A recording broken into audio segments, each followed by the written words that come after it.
5장 21절에서 26절입니다. 마태복음 5장 21절에서 26절. 신약성경 6페이지입니다. 신약성경 6페이지. 마태복음 5장 21절에서 26절. 우리 같이 읽겠습니다. 옛사람에게 말한 바 살인하지 말라. 누구든지 살인하면 심판을 받게 되리라 하였다는 것을 너희가 들었으나 나는 너희에게 이르노니 형제에게 오하는 자마다 심판을 받게 되고 형제를 대하여 라가라 하는 자는 공회에 잡혀가게 되고 미련한 의미라 하는 자는 지옥불에 들어가게 되리라. 그러므로 예물을 제단에 드리려다가 거기서 내 형제에게 원망 들을 만한 일이 있는 것이 생각나거든 예물을 제단 앞에 두고 먼저 가서 형제와 화목하고 그 후에 와서 예물을 드리라. 너를 고발하는 자와 함께 길에 있을 때 급히 사화하라. 그 고발하는 자가 너를 재판관에게 내어주고 재판관이 공리에게 내어주어 옥에 가둘까 염려하라. 진실로 내게 이르노니 네가 한 푼이라도 남김이 없이 다 갚기 전에는 결코 거기서 나오지 못하리라. 아멘. 할렐루야. 아멘. 좀 크게 연자. 마지막 시간. 할렐루야. 이번 풍성의 마지막 말씀입니다. 오전 집회 때 잠깐 말씀을 드렸지만 감독에 대해서 준비했던 그 본문을 놔두고 오늘 본문으로 바꿨습니다. 그 부흥회 중반부터 시작해서 준비된 그 말씀들이 자꾸 바뀌어요. 뭔가 이렇게 부흥성을 통해서 많이 해결되었지만 어쩌면 우리들의 마음속에 찌꺼기로 남아있는 것 같은 미움과 증오라는 칼을 이 시간 완전히 뽑아버리기 위해서입니다. 할렐루야. 대부분의 성도들이 은밀하게 가지고 있는 이 미움과 증오라는 칼을 뽑아내지 않으면 정말 자유함을 누릴 수가 없습니다. 그것이 자신의 영혼은 물론 몸까지도 병들게 만들어버리기 때문입니다. 몸도 병들게 만들어버려요. 이 미움 증오가. 그 영혼은 더할 것도 없이. 그래서 주여 말 한마디가 나오지 않습니다. 답답합니다. 그게 막고 있으니까. 성령 하나님께서 말씀을 통해 역사해 주심으로 우리 마음이 근본적으로 치유되는 이 시간이 되기를 간절히 소원합니다. 우리의 심령의 온전한 회복이 일어나기를 간절히 소원합니다. 따라합니다. 마음속에 피 묻은 칼을 뽑아야 산다. 마음속에 미움과 증오라는 그 피 묻은 칼을 뽑아야 내가 살아요. 다시 따라합니다. 마음속에 피 묻은 칼을 뽑아야 산다. 그런 그 미움과 증오라는 칼을 마음속에 품게 만든 원인들이 있습니다. 여기서 내가 그렇게 했을 수도 있고 다른 사람이 내게 그렇게 했을 수도 있는 마음에 미움과 증오를 갖게 만드는 원인들. 자, 우리 21절 읽겠습니다. 옛사람에게 말한 바 살인하지 말라. 누구든지 살인하면 심판을 받게 되리라 하였다는 것을 너희가 들었나니. 아멘. 예수님은 이 말씀을 통해서 모세가 받은 10계명 중 살인하지 말라는 제6계명과 또 다른 율법에서 살인자는 인간 법정에서도 결코 용서받을 수 없다는 말씀을 조화를 시킵니다. 그래서 살인에 대한 율법을 재해석하고 계십니다. 왜냐하면 당시 유대인들을 비롯한 제자들 그리고 예수님을 따르는 사람들조차도 사람만 죽이지 않으면 살인하지 말라는 계명을 잘 지킨 것이고 따라서 양심의 가책을 전혀 느낄 필요가 없다고 생각하고 있었기 때문입니다. 구약 성경을 보면 하나님께서 살인죄를 엄하게 다루셨다는 것을 알 수 있습니다. 우리가 잘 아는 것처럼 하나님께서는 사람을 만드실 때 하나님의 형상을 따라 우리를 지으셨어요. 할렐루야. 이 말의 의미는 하나님께서 우리들을 하나님과 똑같은 이목구비를 가진 외형이 닮은 그런 존재로 만드셨다는 얘기가 아니라 하나님의 성품을 가진 존재로 창조하셨다는 겁니다. 그래서 모든 사람들이 하나님의 형상을 가지고 있는 겁니다. 비록 죄로 말미암아 그 형상이 파괴되어 있지만 말입니다. 그런데 그런 하나님의 형상을 따라 지음을 받은 사람을 죽이면 어떻게 되겠습니까? 그냥 단순히 어떤 생명체를 죽이는 문제가 아니라 바로 하나님의 형상을 파괴하는 죄가 되는 거예요. 그래서 창세기 9장 6절을 보면 무릇 사람의 피를 흘리면 사람이 그 사람의 피도 흘릴 것이니 이는 하나님이 자기 형상대로 사람을 지었음이니라 라고 말씀합니다. 살인은 하나님의 형상을 파괴하는 겁니다. 그래서 누구든지 사람을 죽이면 가차없이 사형에 처해 생명을 생명으로 갚게 했던 겁니다. 또한 살인은 하나님께서 창조하신 인간이라는 그 존재 자체를 부정하는 것이고 나아가서 그 인간을 만드신 하나님의 주권을 침해하는 것이기에 아주 심각한 죄입니다. 지금 이 말씀을 예수님께로부터 듣고 있던 사람들은 속으로 이렇게 생각하죠. 나는 사람을 죽이지 않았어. 그러니 내 피를 흘리며 죽을 필요가 없어. 나는 살인자가 아니야. 그런데 예수님께서 그런 생각을 가진 사람들의 정곡을 아주 깊이 찌르는 말씀을 하십니다. 우리 22절 봅니다. 나는 너희에게 이르노니 형제에게 노하는 자마다 심판을 받게 되고 형제를 대하여 나가라 하는 자는 공회에 잡혀가게 되고 미련한 놈이라 하는 자는 지옥불에 들어가게 되리라. 아멘. 자, 이 말씀은 예수님께서 살인에 대한 새로운 해석을 하시는 말씀입니다. 사람을 죽이는 것뿐만 아니라 그 살인과 똑같은 살인이 있다는 말씀입니다. 어떤 것이 살인입니까? 그리고 어떤 것이 사람들의 마음에 미움과 증오라는 칼을 품게 만들까? 첫째, 형제에게 노하는 것입니다. 상대에게 화를 내는 것이에요. 그 상대에게 화를 내는 것이 살인이고 또 미움과 증오의 칼을 품게 만드는 거예요. 헬라어를 보면 화를 낸다는 말에는 두 가지 단어가 있습니다. 하나는 두모스라는 말이고 하나는 오르게라는 말입니다. 이 두모스라는 말은 가랑잎이 불에 활활 타오르다가 금방 순식간에 꺼지는 것처럼 기분이 나쁠 때 감정이 순간 폭발해서 화를 냈다가 자기도 모르게 그냥 순식간에 식어버리는 것. 일명 뒤끝 없는 화를 내는 걸 이야기하죠. 누구나 가지고 있는 그런 기질을 말합니다. 그런데 예수님께서 오늘 본문에서 말씀하시는 것은 이 두모스고 두모스지만 오르게를 말씀합니다. 이 오르게는 뭐냐면 어떤 사람의 잘못에 대해 한 번 화를 냈다가 그 화를 마음에 계속 담아두고 그것을 두고두고 키워가는 것을 말합니다. 자기가 키우고 싶어서 키운 게 아니라 자기에게 상처와 아픔을 주었던 말과 행동을 통해서 그것을 버리지 않고 자기 마음속에 담아두는 거예요. 그래서 그것이 어떻게 됩니까? 미움과 증오로 발전하도록 내버려 두는 거죠. 그래서 어떻게 될까요? 오늘 본문에서처럼 미움과 증오가 있으니까 욕설과 저주로 먼저 나타나게 됩니다. 그래서 이 말씀은 상대방에 대한 화를 마음에 쌓아두고 미움과 증오로 발전시키는 것을 살인이라고 예수님이 말씀하시는 거예요. 둘째, 형제에게 나가라 하는 것입니다. 이 나가라라는 말은 너 집에서 나가 죽어버려 이런 말이 아니라 아주 심한 저주입니다. 이 무가치한 놈, 살 가치가 없는 놈, 골빈 놈이라는 원어의 뜻이 있습니다. 사람의 인격을 말살하는 말을 이야기합니다. 무심코 그런 말을 했는데 이 무가치한 놈아, 너는 살 가치도 없는 놈이다. 골빈 놈아. 이렇게 이야기를, 저주를 퍼붓는 거예요. 너는 살 가치도 없어. 나가 대접해. 차라리 내 앞에서 꺼져. 이 아무 생각 없는 이 골든 놈. 귀신은 뭐 하는지 몰라. 저 인간 안 잡아가고. 이것이 살인이라는 예수님의 말씀이에요. 왜냐? 사람의 육체를 죽이는 것 못지않게 그 저주가, 그 화를 내니 그 사람의 마음에 서슬퍼런 칼을 찔러 넣는 것과 같기 때문이에요. 칼로 사람을 찔러 죽이는 것도 살인이지만 이 말이라는 것, 이 욕설과 저주로 그 마음에 깊은 상처와 아픔을 주는 것이 바로 서슬퍼런 칼로, 욕과 저주로 서슬퍼런 칼로 그 사람의 마음을 찌르니 살인과 같은 거라는 거예요. 셋째는 형제에게 미련한 놈이라는 겁니다. 이 미련한 놈이라는 말은 원래 미련한 하나님을 모른다라는 뜻이에요. 그런 욕이기도 하지만 말 그대로 오늘로 보면 곰보다도 못한 미련한 놈이에요. 그러니까 이런 미련 곰탱이 같은 놈은 어떻게 그 머리로 세상을 사냐? 너는 도대체 누구를 닮아서 그 모양이냐? 내가 보니까 네 엄마 닮았다. 내가 보니까 네 아빠 닮았다. 아이고 미련한.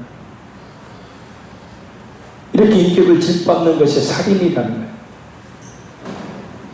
왜요? 듣는 사람의 마음에 서슬퍼는 칼로 찌르는 것 같은 깊은 상처를 남기기 때문에. 그래서 진짜 그 욕설과 저주로 상처받은 사람은 평생 온전한 삶을 살지 못합니다.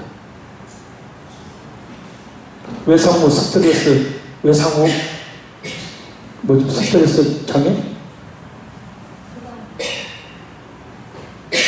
어떤 특별한 사건이나 상처나 고통, 아픔을 겪었을 때 느끼는 정신적인 마음의 병이죠. 제대로 인생은 못 살아요, 그 사람들. 형제를 향해 마음속에 분노를 갖고 있는 것 자체가 살인행위요. 말속에 분노를 담아 마음에 깊은 상처와 아픔을 주는 욕설과 저주를 퍼붓는 것도 살인이라는 말씀입니다. 요한에서 3장 15절 말씀입니다. 그 형제를 미워하는 자마다 살인하는 자니 살인하는 자마다 영생이 그 속에 거하지 아니하는 것을 너희가 아는 바라. 살인은 곧 미움은 곧 살인이라는 뜻입니다. 모든 살인은 미움에서 시작됩니다. 인격을 무시하고 모독하는 작은 행동들이, 특히 말로 인해 마음의 상처를 받고 상처를 주어 얻게 되는 크고 작은 상처들이, 또 어떤 오해로 인해 발생한 아픔들이 마음속에서 자라게 되면 미움이 됩니다. 그래서 미움은 살인의 종자입니다. 따라합니다. 미움은 살인의 종자다. 그래서 그 종자가 마음속에 자라면 언제든지 한꺼번에 놀라운 폭발력을 일으킬 수 있기에 악한 마귀라는 놈은 사람들, 특히 누구보다도 서로 사랑해야 되는 가족들 사이에, 누구보다도 서로 사랑해야 되는 성도들 사이에 작은 상처, 오해, 불신으로 이런 미움의 싹을 치우게 하는 겁니다. 그것을 그 마음속에서 증오로 자라게 만드는 겁니다. 그러니 그 종자가 싹을 틔우고 열매를 맺기 전에 아예 마음속에서 뿌리채 뽑아버려요. 할렐루야. 실제적인 가장 좋은 방법 중에 하나는 상대를 이해하는 겁니다.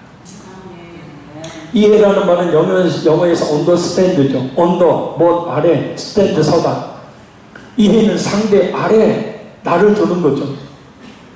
상대 위에서 내 생각과 내 기준을 들이대면서 상대를 내려다보는 것이 아니라, 그래서 너는 도대체 왜 그 모양이냐? 어떻게 해서 네 행동이 그 모양이냐? 도대체 당신은 왜 그 모양이냐? 그거 하나도 똑바로 못해? 상대 위에 서서 내가 가지고 있는 생각과 기준을 가지고 상대를 재는 거죠. 만족할 만한 그런 행동과 말을 하지를 않아요. 그러니 영 못마땅한 것입니다. 자, 못마땅하기 시작하면 그게 미움이 되기 시작합니다. 근데 이 예는 뭐냐면 상대 입장에 서는 거예요. 할렐루야. 상대 입장에 서는 겁니다. 순간 상대가 어떤 말과 행동이라는 결과를 내놨을 때 그 말과 행동에 대해서 막 욕설과 저주를 퍼붓는 게 아니라 왜 저랬나? 왜 그럴 수밖에 없었나? 먼저 상대를 이해하는 거예요. 상대편에 서보는 거예요. 상대 입장에 서보는 거예요. 할렐루야. 아이가 비싼 유리병을 깼습니다. 상대 입장에서 이해하지 못한 부모는 어떻게 이야기해죠? 너 그럴 줄 알았다 이놈아. 내가 조심하라고 했지. 엄마가 그렇게 얘기했잖아. 이 비싼 것을 깨면 어떻게? 꼭 이 아버지하고 똑같냐? 그런데 이해하는 부모는 어떻게 하죠? 어디 안 다쳤니? 다친 데 없어? 그럴 수도 있지. 조심해야지. 그 아이의 입장에서 그 아이가 깨고 싶겠어요? 안 깨고 싶겠어요? 원래요? 예? 말을 해봐요. 마지막 시간까지 그냥 묵묵부다 보니 말을 해봐요. 아이가 깨고 싶겠어요? 안 깨고 싶겠어요? 안 깨고 싶어요. 왜요? 깨면 엄마한테 대충 죽도록 맞을 걸 아는데 안 깨고 싶었는데 어쩌다가 그걸 깼어요. 그 아이의 입장에 서보지 않으면 그냥 혼내죠. 이 비싼 유리병을 깨다니. 네 봐도 그러지만 너도 그러냐. 근데 그 아이의 입장에서 깨고 싶지 않았으나 깰 수밖에 없었던 아이의 그 입장에 서서 안 다쳤어? 괜찮아? 결과만 갖고 이야기하는 사람들이 이해하지 못하는 사람들입니다. 그러나 그 과정과 처음에 시작까지 생각하는 사람들이, 이해하는 사람들이, 그러면 상대에게 상처나 아픔을 주지를 않아요. 내가 그럴 줄 알았다. 이 한마디가 그 아이로 하여금, 그래, 엄마, 그래요. 나는 평생 이런 놈이에요. 하고 무의식 중에 그렇게 살게 만들어버려요. 말 한마디가 말입니다.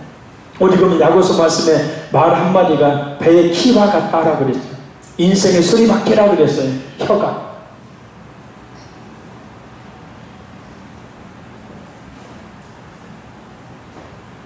미움의 시초. 내 생각과 내 기준에 맞추지 못하는 상대의 행동에 대한 생존에서 비롯합니다. 못마땅합니다. 거기에서 미움의 싹이 자라기 시작합니다. 그러나 상대의 입장에서 충분히 생각해보면, 그리고 그 상대 앞에 있는 내 자신의 모습을 생각해보면 이해할 수 있습니다. 나도 깼어요, 어렸을 때. 이해하지 못하면, 특히 영적으로 악한 마귀가 배후에서 상대를 죄 가운데 빠뜨렸음을 생각한다면 이해할 수 있죠. 몇 번 이야기했습니다. 죄악 가운데 빠진 사람, 바람을 피우는 사람, 남의 것을 도둑질하는 사람, 늘 거짓말을 쏟는 사람, 마귀가 목에 삿을 딱 묶고 끌고 다니면서 그 죄 짓게 만드는데 배견할 인간이 어디 있어요? 목사, 장로, 권사, 직분으로 죄와 싸움에 승리하는 게 아니죠. 그렇게 비참하게 끌려다니는가? 그 영혼을 보시라고요. 그 목에 사슬을 보시라고요. 왜 그 모양으로 사냐? 인간으로서 가치가 없는 삶을, 나는 너 같은 인간을 만났다는 것을 평생 후회한다. 그게 아니고 그렇게 죄 가운데 끌려다니며 살고 있는 그 영혼의 그 불쌍함을 보게 된다면, 이해하지 못하니 미움이 생기고, 미움을 그대로 두면 그것이 자라 증오가 되고, 미움과 증오가 속에서 순간순간 그 신체를 드러내어 욕설이라는 저주를, 그 스스로는 칼을 뽑아 상대를 치려는 겁니다. 우리는 얼마든지 마음에 살인과 다름없는 미움을 간직한 채 가족들과 또 여러 사람들과 화목한 척 지낼 수 있습니다. 같이 예배를 드릴 수 있고, 함께 손잡고 기도할 수도 있고, 서로 쳐다보고 웃을 수도 있습니다. 같이 한 공간에서, 한 침대에서 살 수도 있습니다. 그래서 마음의 죄가 무서운 겁니다. 문제는 이 미움이라는 것이 살인일 뿐만 아니라 치명적인 독소가 있다는 거죠. 잠언의 말씀에 강조하고 또 강조하고 있듯이, 마음의 근심은 뼈로 상하게 하느니라. 몸의 건강까지도 잃게 만들어버려요. 그러니까 그 속에 미움과 증오가 있는 사람들은 몸이 건강하지를 못합니다. 그 마음에 미움과 증오가 있는 사람들은 몸이 건강할 수가 없어요. 뼈를 마르게 하는데, 그것으로 그치면 그만, 그래도 그나마 다행인데, 이것이 영혼까지도 황폐화시킨다는 거예요. 그래서 하나님의 은혜의 자리에 나와서도 그 은혜에 대한 갈급함을 느끼지 못해요. 그 미움과 증오라는 것이 마음을 장악하고 있기 때문에 하나님의 은혜에 대한 갈망을 느끼지 못하는 거예요. 은혜 받아도 또 미움과 증오라는 그 가라지가, 미움과 증오라는 그 가시와 엉겅퀴가 다시 그 은혜를 또 금방 순식간에 뿌리채 뽑아버리고 다시 이전의 상태로 돌아가 버리고. 그래서 종종 그런 얘기 하잖아요. 이렇게 은혜 받았는데도 안 돼요. 왜 안 돼요? 마음에 미움과 증오가 있으니까 안 되는 거예요. 그게 영혼까지도 황폐시키니, 교회는 나와 기도는 한다고 해도 주여 한마디가 나오지 않아요. 지금 남편과의 문제가 있고, 가족과의 문제가 있고, 여러 가지 삶의 고난의 문제가 있음에도 불구하고 주여라는 말 한마디가 나오잖아요. 주여! 나를 좀 살려주세요. 주여, 지금 내가 가지고 있는 문제를 좀 해결해 주세요라고 외쳐야 되는데, 이 속에서 미움과 증오라는 것이 있기 때문에 그것이 그 기도를 막아버려요. 기도의 숨통을 막아버린다고요. 그래서 이 마음의 죄악이라는 것이요, 우리의 영혼을 황폐화시켜버리는 거예요. 그래서 집사람 손종수 전도사님 괜히 마음에 막 손을 넣고 막 비벼가면서 기도하는 게 아니에요. 어떤 분은 오해하는 분들이 있는데 그게 아니에요. 이 마음을 열기 위해서 하는 거예요. 할렐루야. 이 마음의 죄악들을 들춰내야 치료가 회복이 있기 때문에 그렇다는 거예요. 이 마음의 죄악들이 이 마음의 미움과 증오들이 뽑아져 나와야 기도가 나오기 때문에요. 마음의 시퍼런 칼을 미움과 증오라는 칼을 품고 있는데 어떻게 기도가 나옵니까? 어떻게 영적 생활을 할 수가 있어요? 그래서 그거 뽑아내려고 그거 뽑아내주려고 진에게 빠지도록 지금까지 여러분들 기도해 줬죠. 자, 그럼 어떻게 해야 할까요? 23절, 24절 읽겠습니다. 그러므로 예물을 제단에 드리려다가 거기서 내 형제에게 원망 들을 만한 일이 있는 것이 생각나거든 예물을 제단 앞에 두고 먼저 가서 형제와 화목하고 그 후에 와서 예물을 드리라. 아멘. 어떤 분은 예언기도나 들으려고 하는 분들이 있어요. 근데 다시 이야기합니다. 나의 내일은 오늘 나의 신앙에 달려있어요. 할렐루야. 아무리 내일이 이럴 거다 저럴 거다 이야기하고 오늘 엉망으로 사는데 무슨 하나님의 축복과 무슨 회복과 치유입니까? 교수님 집사람을 자랑하는 것이 아니고 여러분들 기도를 도와주는 거잖아요. 예언기도 아니에요.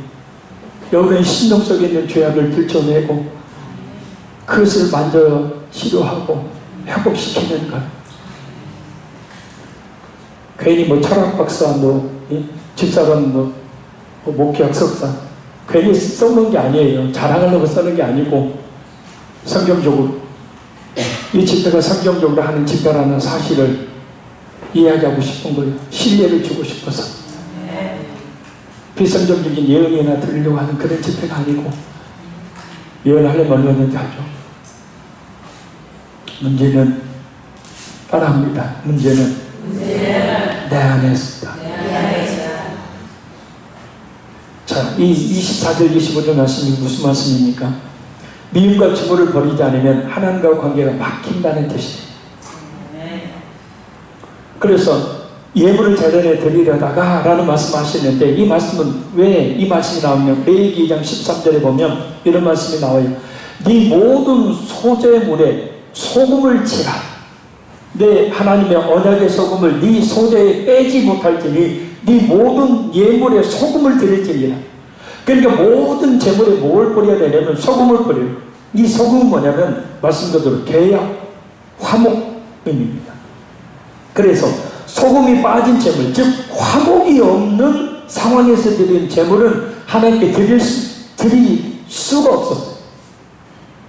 그래서 제물을 드리려다가 소금이 빠져 있으면 제물을 제단에 놓고 빨리 가서 소금을 가져와야 하듯이 하나님께 예배를 드리려다가 하나님께 기도를 드리려다가 형제에게 원망 들을 만한 일이 있는 곧 화목이 없는 그런 상황에 있다면 빨리 예배보다 먼저 형제와 가서 화목하고 와서 예배 드리라는 뜻이에요. 이게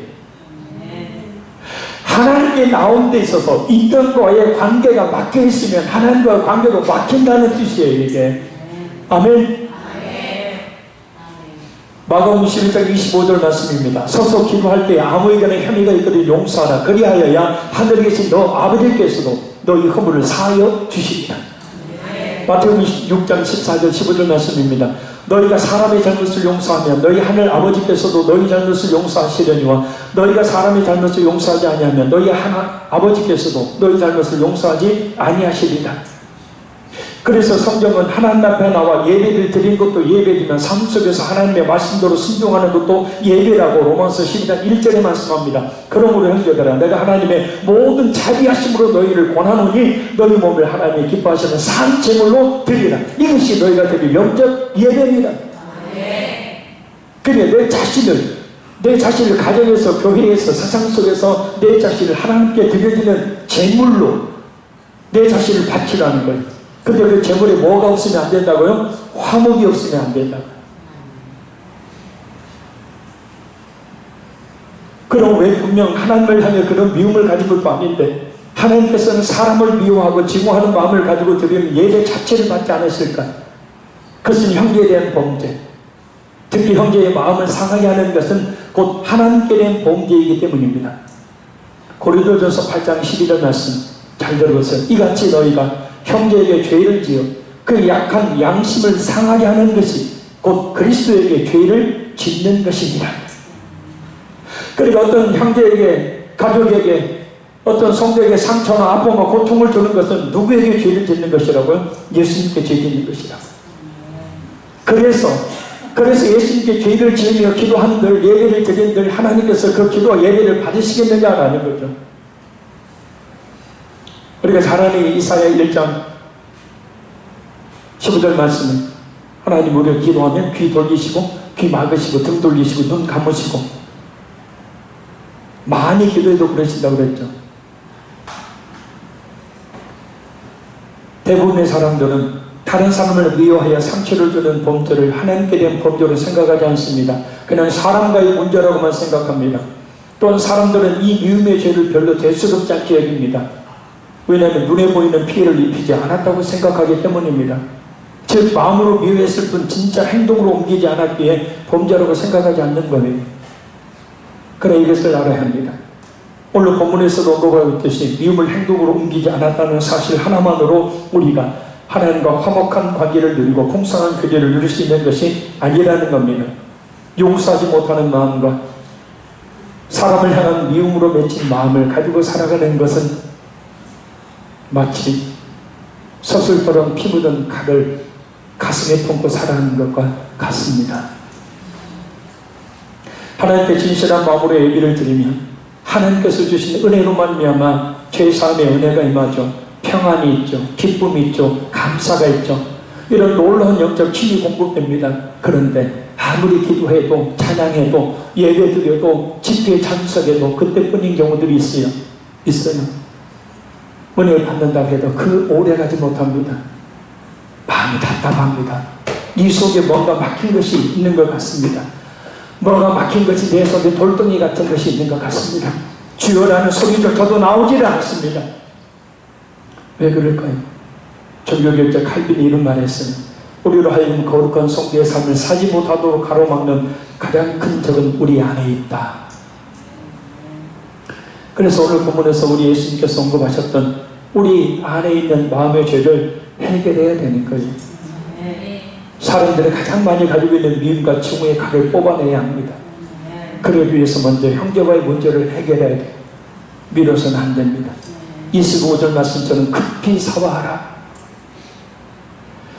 여호수아 7장 5절에서 6절을 보면 초롱성이었던 여리고성을 무너뜨렸던 이스라엘 백성들이 작은 성 아이성을 무너뜨리지 못하고 비참한 패배를 당합니다. 그때 여호수아가 한 행동은 하나님께 엎드려 기도하는 것입니다. 머리에 티끌을 무릅쓰고 날이 저물도록 엎드려 기도하고 있는 그때에 그렇게 기도하는 것은 당연한 거잖아요.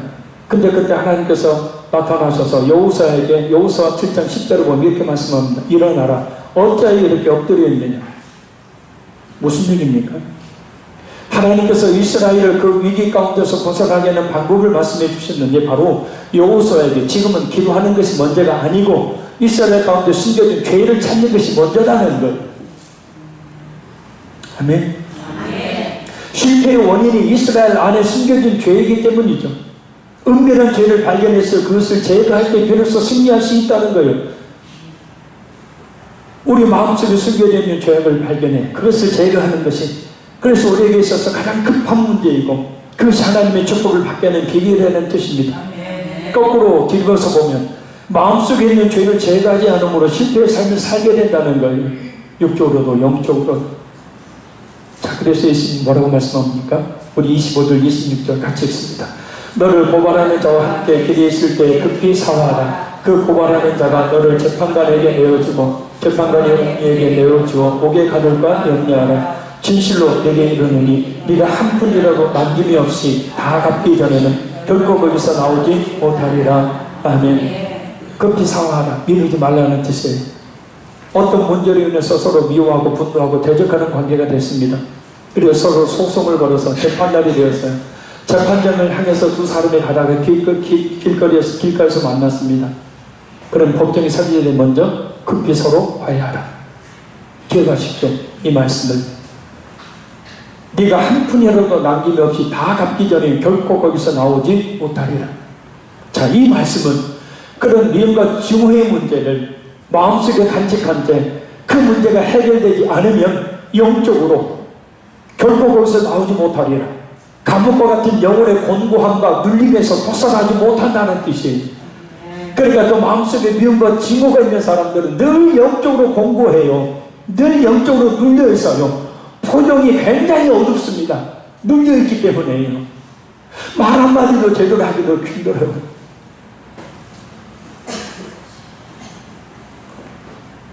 용서해야죠. 근데 사람들이 용서하지 못하는 이유가 있습니다. 그래서 괜히 자존심 때문이라고 말하지만 자존심 때문이 아닙니다. 그래서 상처받은 고통 속에서 가지게 된 유일한 위로를 잃어버리기 때문입니다. 저희 보세요. 죄의 본성은 참 희한한 카타르시스를 우리로 하여금 느끼게 만듭니다. 그래서 그 죄를 그 마음속에 부여잡고 살게 만들어요. 그래서 나에게 상처와 아픔을 주었던 사람, 그 사람을 떠올리며 그를 증오합니다. 근데 희한하게 죄의 본성은 그를 증오할 때에 마음에 정화적인 카타르시스가 일어나게 만들어져요. 참 희한한 것은 심리적으로 그렇게 증오하면서도 희한한 위로 위안을 얻고 원망하면서도 마음속으로 안정감을 느끼게 된다는 사실입니다. 그래서 하나님 앞에서 잘못된 삶을 사는 이유도, 내가 기도하지 않는 것도, 내가 신앙생활을 대충 게으르게 하는 것도 나 때문이 아니라 나에게 상처를 준 그 사람 때문이라고 위안을 삼습니다.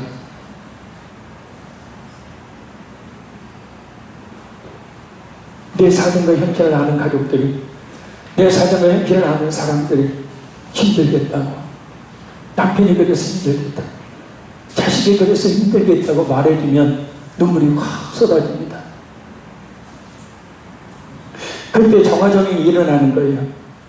정화작용이란 깨끗하게 하는 거죠. 근데 깨끗하게 하는 게 아니에요. 그것은 가장된 정화작용입니다. 그래서 순간, 맞아, 내가 그렇게 힘든 인생을 살아, 이 박복한 인생 같은 이라고, 내가 어쩌다가 그런 사람을 만났어, 내가 어쩌다가 그런 새끼 나와서 이렇게 힘들고 고통스러워, 누가 내 마음 알아줘. 눈물을 흘립니다. 근데 이 눈물을 흘리고 나면 평안해집니다. 그래서 또 생각하는 겁니다. 내 처지를 생각하는 겁니다. 박복하다, 참 지지리도 행복하지 못한다, 내가 왜 그런 사람을 만나서 이 아픔을 겪을까. 눈물을 흘립니다.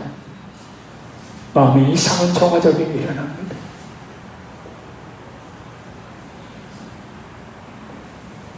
그래서 그것을 위안으로 삼고 이것을 밖으로 내보내려고 하지 않는 거예요. 무서운 겁니다, 이게. 그런데 용서해버리면, 내가 지금까지 그 사람 잘못한 거 하나 붙들고 그 사람 위해서 그 사람을 저주하고 그 사람에게 욕을 퍼붓고 다른 사람도 네가 옳지 그 사람 진짜 나쁘다라는 그런 얘기를 했는데, 내가 용서해버리면 잊어버리는 내 정체성이 없어져 버리는 거예요. 그것을 잃어버리게 되는 거예요. 희한한 나만이 갖고 있는 그 잃어버리가 없어져 버리게 되는 겁니다. 그러니 그걸 놓으려고 하지를 않아요. 죄의 본성이라는 놈이 그 속에서 그것을 놓으려고 하지를 않아요. 그래서 결국 용서하지 못함으로 인해서 자신이 없이 자신에게 상처를 준 사람 못지않는 죄 가운데 빠지는 거예요. 그 속에서 미움과 증오라는 엄청난 서슬퍼는 칼을 품은 채 살아가요. 미움과 증오를 품고 있는 사람은 마치 줄에 묶인 강아지 같은 신세입니다. 말뚝이나 기둥에 묶인 강아지, 참 불쌍하죠. 왜냐, 그 줄의 길이만큼만 자유를 누릴 수 있기 때문에 그 줄이 허용하는 범위 밖에 나가려고 하면 그 줄은 여지없이 그 강아지 목을 조여옵니다. 그 줄 밖으로 나가려고 애쓰면 애쓸수록 더 많은 고통을 가져오게 만들어요. 아무리 은혜를 받아도 이 미움과 증오가 마음에 있으면 그것이 자신의 발목을 잡고 그러니 그 미움의 줄을 용서함으로 끊어버린다. 할렐루야. 그 용서라는 것은 미움과 증오를 없애는 것은 그 사람을 위한 것이 아니라 나를 위한 것이다. 내가 살아야 되니까. 그러나 한동안 눈물 흘린다고 두 주먹 불끈 쥐고 다짐을 한다고 되는 것이 아닙니다. 기도할 때는 은혜 받을 때는 되는 것 같은데 어느덧 다시 그 안에 자신이 갇혀버리고 이전의 상태로 되돌아버리고 합니다. 그 사람을 보는 순간, 그 사람을 생각하는 순간 또 마음속에서는 미움과 증오의 칼이 내 속에 가슴을 찔러대는 겁니다. 그러니 아픈 거예요.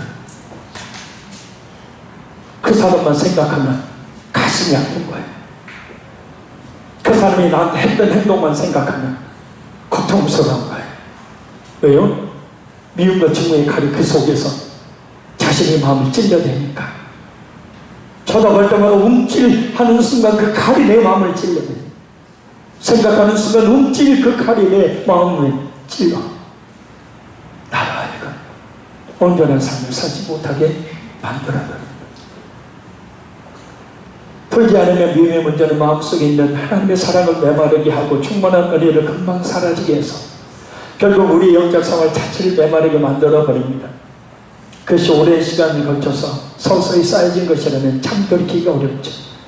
그러나 용서하고자 하는 마음 가지고 한번 순종의 발걸음을 내민다면 우리 성령님은 순종할 수 있는 능력과 그 미움과 증오의 관계를 고칠 수 있는 사랑의 힘을 주십니다. 이것을 기억하세요. 사람이 마음속에 있는 미움의 감정이나 사랑의 감정은 없애달라고 해서 없어지는 게 아니라 다른 것이 들어올 때에 비로소 사라지게 된다는 거예요.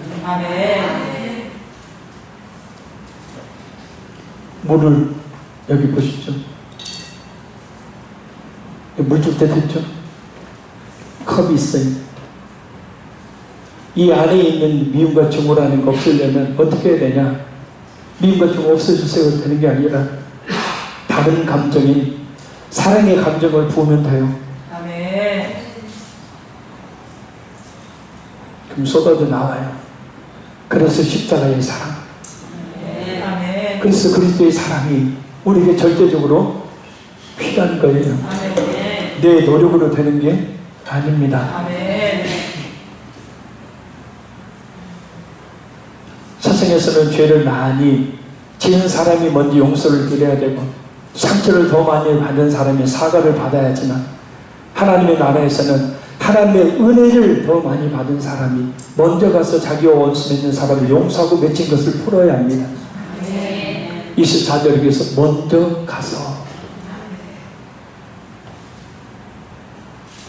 내가 먼저 손 내밀지 못하고 내가 먼저 이해하지 못하고 내가 먼저 용서하지 못했네. 나는 어찌 된 사람인가. 예수님도 내게 먼저 손 내밀어 주셨어. 예수님도 십자가에서 내게 먼저 손 내밀어 주셔서 나의 그 모든 죄를 과거 현재 미래의 모든 그 더럽고 수치스럽고 남이 아닌 손가락 자르고 정죄하고 욕하고 다른 사람 앞에 설 수 없는 그 모든 죄를 다 용서해 주셨는데 왜 나는 용서하지를 못하느냐.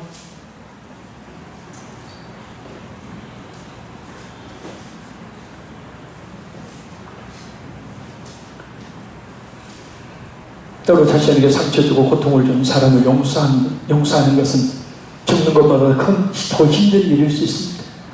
그리고 용서하기 힘들다는 것은 용서할 수 없다는 것은 그만큼 자신의 영혼 또한 그 미움의 감정으로 인해서 지금 고통당하고 피폐해져 있다는 증거입니다.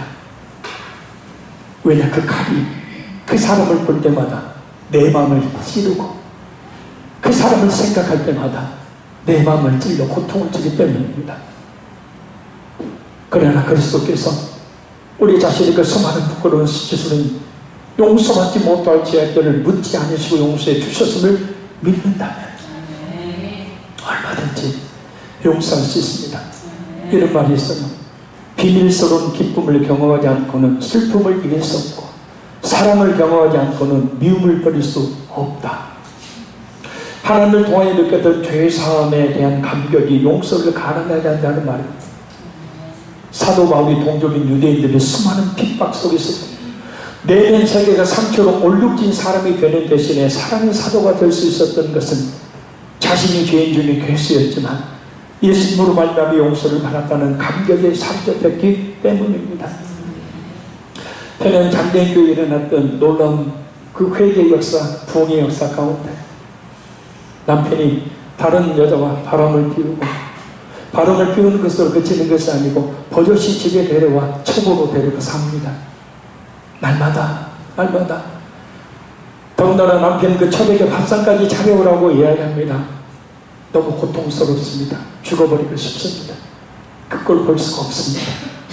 그런 고통 속에서 살던 때 부흥집회에 대한 소식을 듣고 부흥집회에 참여해서 그리스도 예수의 그 놀라운 그 사랑을 그 마음에 충만히 공급을 받습니다. 그 사랑의 은혜로 충만히 마음이 채워져서 집에 돌아가 웃으며 희희낙낙거리고 있는 남편과 첩의 밥상을 정성스럽게 차려서 대령을 합니다. 그 첩을 동생이라고 부르면서 깍듯하게 잘 대해줍니다. 분명히 얼마 전까지만 해도 자신을 향해서 온갖 욕설을 퍼부었던 본부인이 그런 행동을 하기 시작합니다. 남편도 이전과는 전혀 다른 아내의 그 모습을 봅니다. 그러던 어느 날 그 첩이 와서 본부인인 그 성도에게 와서 무릎을 꿇고 이야기합니다. 형님, 제가 지금까지 형님한테 너무 마음을 아프게 하고 너무 큰 죄를 지었습니다. 형님이 나한테 하는 그 모습을 보니 도저히 양심이 이 집에서 살 수가 없습니다. 멀리 고향으로 내려가겠습니다. 짐을 싸서 그 집을 떠나고, 그 이후로 그 남편은 그 아내를 끔찍히 여겼다고 합니다. 만약에 욕하고 저주하고 두들겨 패고 머리 쥐어뜯고 했으면 더 나쁜 사람 되고 더 악랄한 사람 됐겠죠. 더 서로 둘이 붙어먹겠죠. 그런데 그럴 때의 사랑으로 품어버리니 겉을 바라면 옷을 벗길 수 없다고 합니다. 겉을 바라보면 자꾸 사람은 옷을 저민다고 해요. 그러나 따뜻한 바람은 사람의 옷을 벗게 한답니다. 그리스도의 십자가의 사랑이 우리 마음속에 충분히 부어질 때,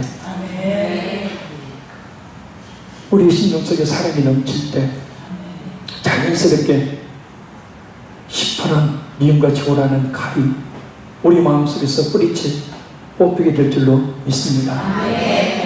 우리도 얼마든지 그렇게 할 수 있어요. 왜냐하면 그 사랑이 예수님 믿는 성도 안에 있다고 로마서 5장 5절에 이렇게 말씀합니다. 소망이 우리를 부끄럽게 하지 아니하면 우리에게 주신 성령으로 말미암아 하나님의 사랑이 우리 마음에 부음바 되느니, 우리 안에 이미 누구든지 사랑할 수 있는 사랑이 예수님을 통해 부어져 있다는 겁니다. 우리가 성령으로 말미암아 그것을 알고 사랑해야 한다는 뜻입니다. 그래서 성령께서 강력하게 임해주시면, 성령께서 충만하게 임해주시면 성령의 첫 열매가 사랑이 되십니다. 사랑할 수가 있는 겁니다. 이 시간 성령님의 도우심을 강구하여 그 하나님의 사랑의 우물 안에서 원수까지도 사랑할 수 있는 사랑의 생수를 퍼내야 합니다. 그러면 용서할 수 없었던 사람들 용서할 수 있습니다.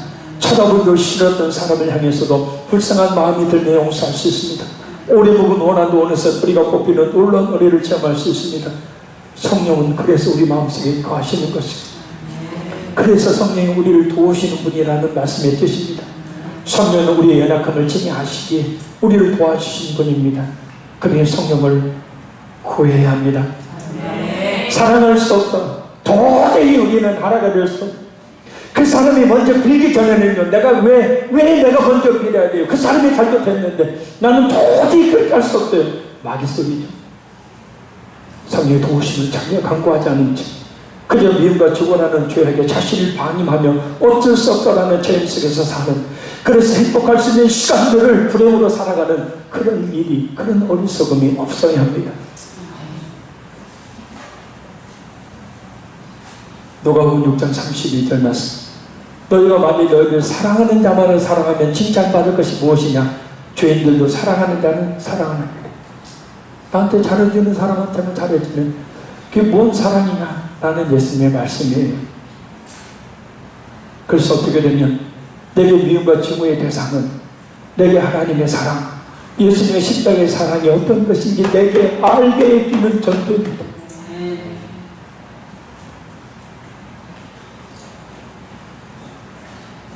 그 사랑이 있어야 사랑할 수 있으니 말입니다. 결론적으로 말씀드립니다. 혹시 용서받아야 될 사람, 용서해 줄 사람이 지금 이 자리에 있습니까? 아니면 멀리 있습니까? 혹시 이 세상에 존재하지 않는 사람입니까? 원망을 들을 만한 일을 만나 직접 풀어버리면 좋겠지만 그렇지 않더라도 이 시간 진심으로 용서의 은혜를 구하면 그 은혜가 충만히 우리 가운데 기댈 줄로 믿습니다. 그동안 내 마음속에서 마음껏 피를 냈던 미움과 증오의 그 사슬픈 피 묻은 칼을 뽑아내버려야 합니다. 그래서 하나님께서 원하시는 영혼의 참된 자유함을 누리며 살아야 합니다. 날마다 은혜의 성령의 붙들림을 받는 그런 진정한 행복, 진정 행복한 삶을 살아야 합니다. 이 시간 우리 이렇게 간절히 기도하도록 하겠습니다. 성령님, 저를 도와주세요. 제 마음속에 미움과 분노라는 피 묻은 칼을 뽑아버리게 해주세요. 예수님이 저희 모든 죄를 용서해 주셨듯이 저도 무조건 용서할 수 있게 해주세요. 예수님처럼 불쌍히 여길 수 있게 저를 좀 도와주세요. 살인자가 되지 않고 작은 예수님 되기 원합니다. 그 사랑 저에게 부어주시면 가능하니 이 시간 저에게 그 하나님 십자가의 사랑을 물부터 부어주세요. 제 마음속에 미움과 저라는 슬퍼는 피 묻은 칼을 뽑아버리고 진정 영적으로 육적으로 평안과 자유함을 얻는 이 시간 되게 주여 도와주시옵소서. 이 시간 우리 주의 sab은 통솔을 한결을 함께 기도합니다. 주여